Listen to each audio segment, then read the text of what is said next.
বরাবরের মতো আবারও 5টা স্পোকেন ইংলিশের রুল নিয়ে আজকের এই পর্ব।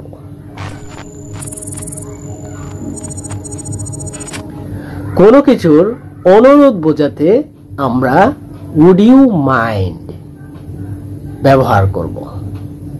তাহলে আমরা স্ট্রাকচারটা দাঁড় করাবো উড ইউ মাইন্ড প্লাস ভার্বের one plus ING. Would you mind lending me some money? আমাকে কিছু টাকা ধার দিবেন কি? Would you mind telling me your name?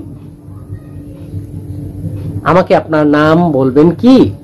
Would you mind giving me your phone number? আমাকে আপনার ফোন নাম্বার দিবেন কি? দক্ষ বা পারদর্শী বোঝাতে গুড এট ব্যবহার করব। Subject plus be verb plus good at plus noun or ভার্বের একই সাথে আইএনজি।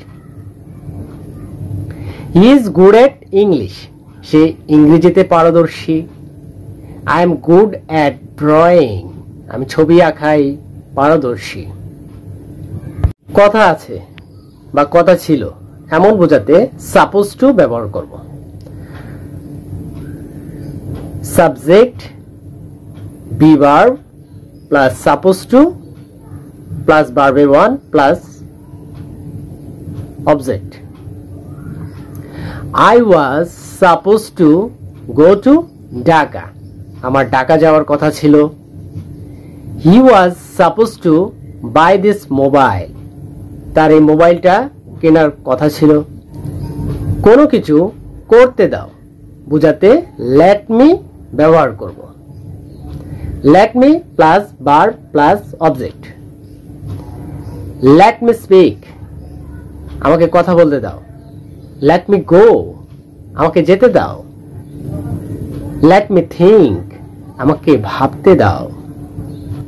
কোনো কিছু করতে চাচ্ছি বা যাচ্ছি বোঝাতে গোয়িং টু ব্যবহার করব। Subject be verb going to plus ভার্বের one. I am going to buy this mobile, আমি এই মোবাইলটা কিনতে যাচ্ছি। He is going to speak, সে কথা বলতে যাচ্ছে।